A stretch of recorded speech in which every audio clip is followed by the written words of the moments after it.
Was the Gobert trade a huge mistake? And though I don't have the answers, let's banter. As all of you may know, there was a trade over the offseason. As the Timberwolves received Rudy Gobert, the Jazz received Malik Beasley, Patrick Beverley, Leandro Balmero, Walker Kessler, Jared Vanderbilt, the 2023 first round pick, 2025 first round pick, 2026 pick swap, 2027 first round pick, the 2029 first round pick as well. The Jazz received a slew of draft capital and glue pieces to make the team what it is now.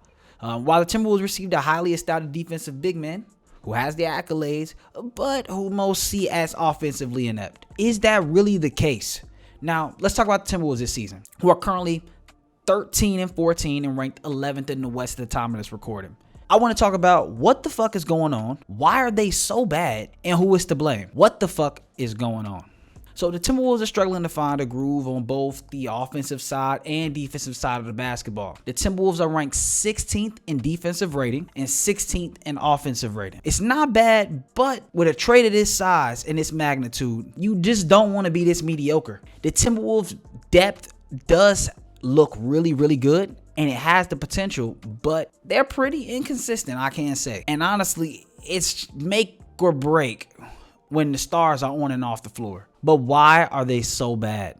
The Timberwolves are, and I'll list it off, 24th in points allowed, 30th in three-pointers made allowed, 27th in three-point percentage allowed, 23rd in point guard defense, and currently giving up the third most points per game to point guards. We just saw Dame drop 30 on them in a back-to-back. Unacceptable. Third worst in turnovers and 27th worst in free throws allowed. Now, a team like this should not have this bad of defensive rankings. I'm seeing constant blow-bys, lack of rotation, lack of contest on the arc, which when you got shooters that you playing against, come on, dog. And this team refuses to close out a defensive possession. The Timberwolves are ranked 26th in offensive rebounds allowed. That's fucking horrible. I mean, you can't put this all on Gobert. What? He can't grab every board. And as it goes on offense, where the hell is the playbook? You'll see a slew of, off-ball screens for Edwards, on-ball screens for Russell, decent off-ball screens from Gobert for the inbound plays.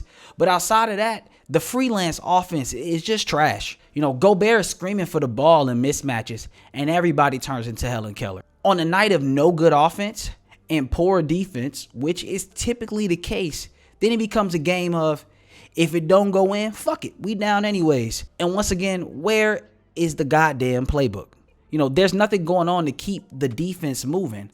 I see 0 pin down screens, no double screens. How can we get everybody on this court to become a threat? And in that case, it kind of just, it leads me into my next question. Who the hell is to blame? In my opinion, it's the coach. No doubt about it. In cases where the Timberwolves are down, I would want to see movement from everybody. Like I said, off-ball screens, double screens, etc., outside of the main play type of Russell, pick and roll, do the little crab dribble.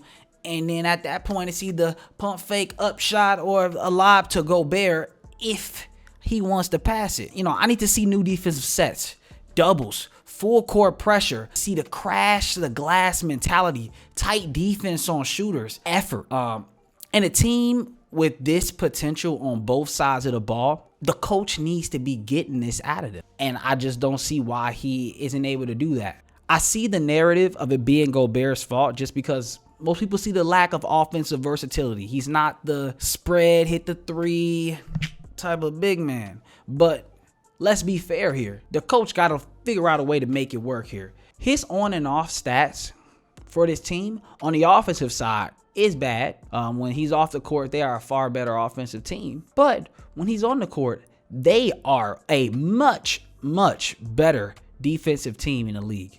As the coach, you got to figure out a way to make that work. If the Timberwolves are able to make Gobert a threat on his own, this will be a top 5 team in the West. And with the addition of some star consistency, just because we've seen Karl Anthony Towns become a bit inconsistent in most games throughout this season so far. Edwards is on and off within the offense.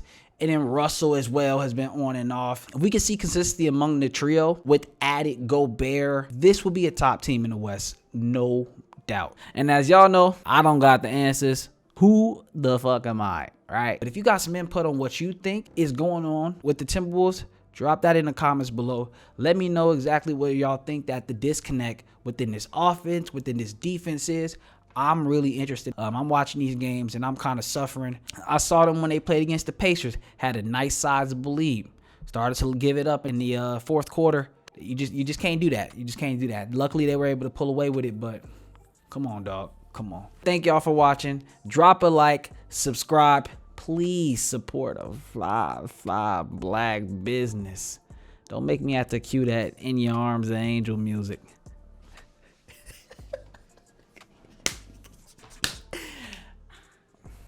To all my brothers, stay righteous. Wait, hold on. Let me do it with the other arm. Stay righteous. I don't see the tattoo.